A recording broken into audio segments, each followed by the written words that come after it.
Hey guys, Alex here, AG Automotive, and here today we've got the 2023 Toyota Corolla ZR. So let's check it out.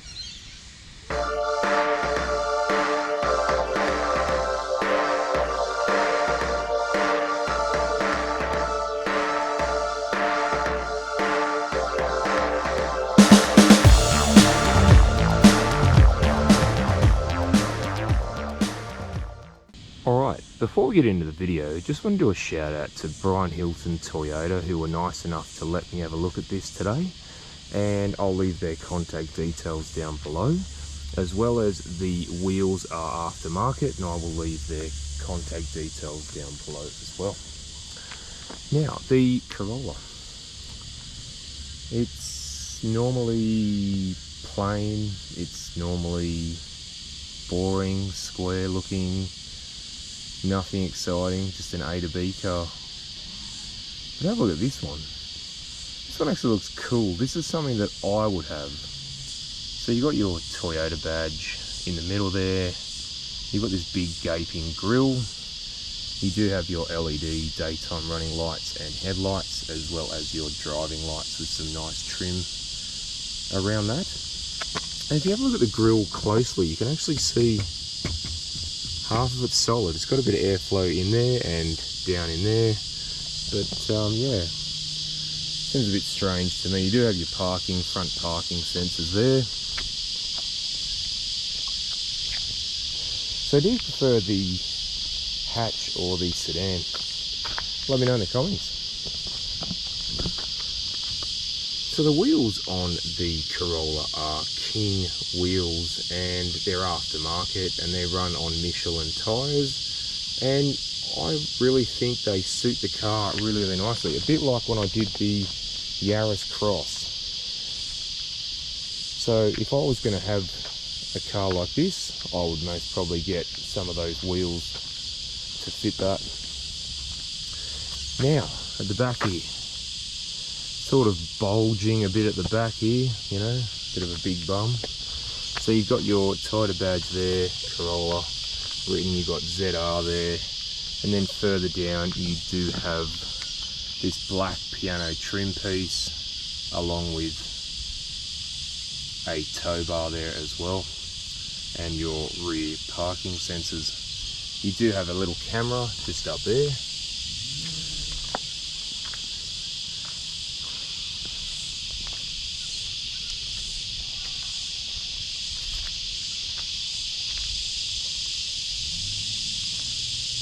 Alright, go and have a look inside.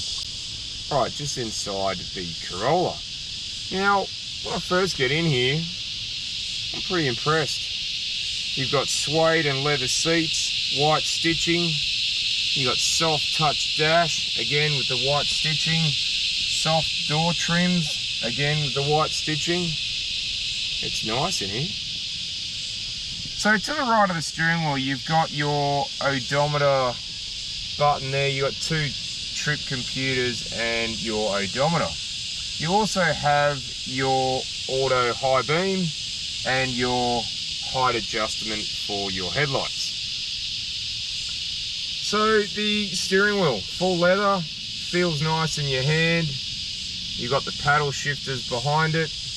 You do have your cruise control buttons on the right and your audio controls on the left. Now you get auto headlights and auto wipers.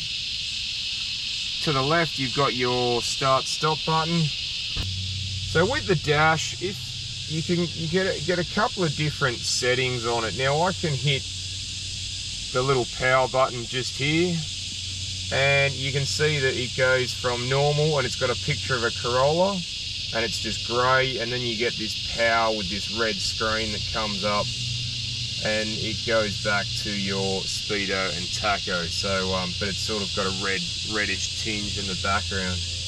I like that. I think that's a pretty cool feature. And obviously putting power mode on just adjusts the engine revs there. Alright, so we'll come over to the media screen. Now, like in the Corolla Cross, this one has the updated screen. which again I really like because the old screen was a dinosaur and it wasn't that good. I never liked it from the word go. So you've got your own navigation, but buyers may choose to use their phones through Apple CarPlay or Android Auto. It does have FM, AM and digital radio stations. Also, you got your Bluetooth phone, and as I said before, your Android Auto and Apple CarPlay. You do have some trip info as well, and you've also got your notifications and your settings, which you can adjust a variety of different things. Now, one of the good things I like about this is that it actually has a volume knob, so I really like that. Now further down, you've got your ventilation built into the dash there, and you've got your dual zone climate control. Again, pretty simple to operate. So further down from there, you do have a phone charger, a wireless one. Again, it's a nice touch for these cars these days. You do also have front seat heaters for the driver and passenger.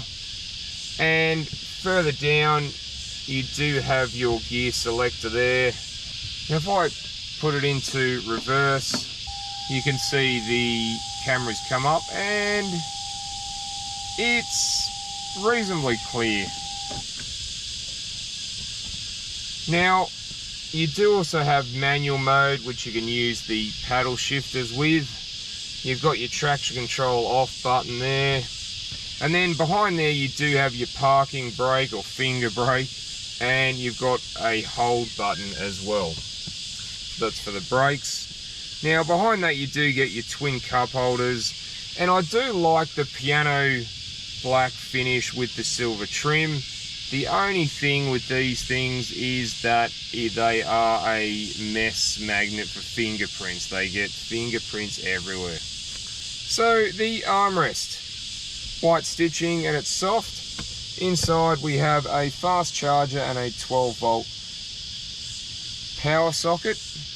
You've also got a little bit of space in there as well. Alright, now the glove box. Glove box is big actually.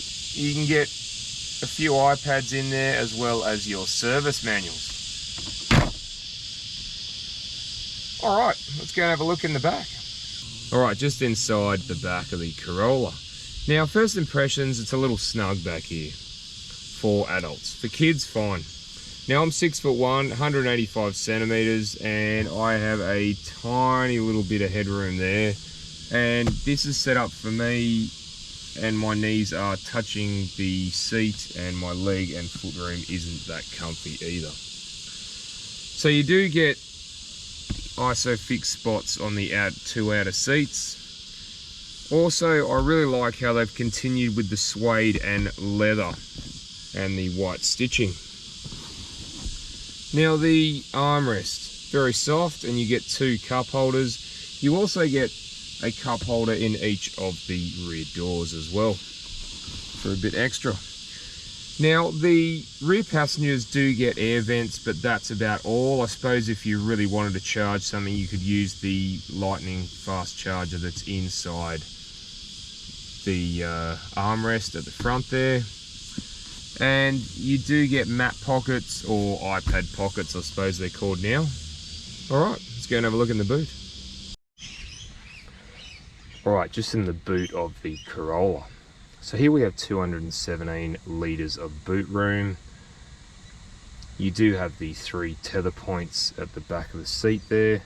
You do have some storage either side. There's some tie down hooks on the corners there. Brian Hilton has fitted this boot mat, and if we lift up the floor you can see you've got the space saver spare and your breakdown tools there as well. Alright, let's go and have a look under the bonnet.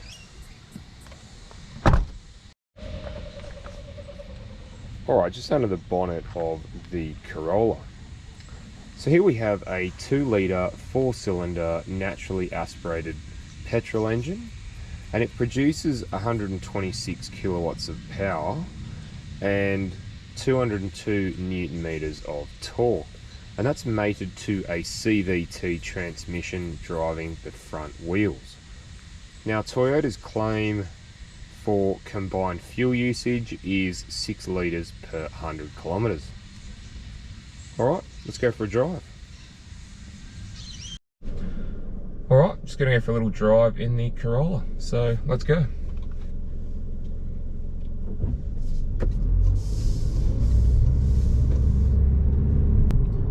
So vision out the front is really good.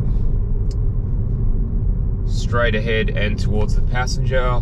The rear vision mirror is high up. And speaking of rear vision, it's actually got quite a big back window, which is good. And you do have your parking sensors and camera to aid in that. So vision out the sides, yeah, it's pretty good. You get reasonably big windows, and the mirrors are quite wide and they're big enough. So you get a good field of vision there too.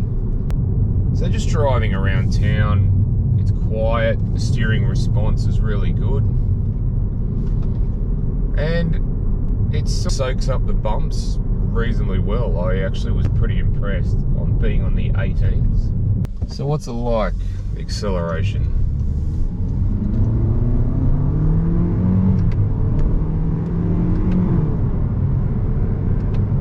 Well, yeah, the 2 litres pretty zippy actually. So they've upped their game, Toyota, which I'm pretty impressed with. And it's just a nice car. You can drive around town just in drive, or you can have a bit of fun in sport mode with the paddles. Alright guys, thanks for watching, and don't forget to like and subscribe, and I'll look forward to seeing you on the next one. Alright, thanks guys.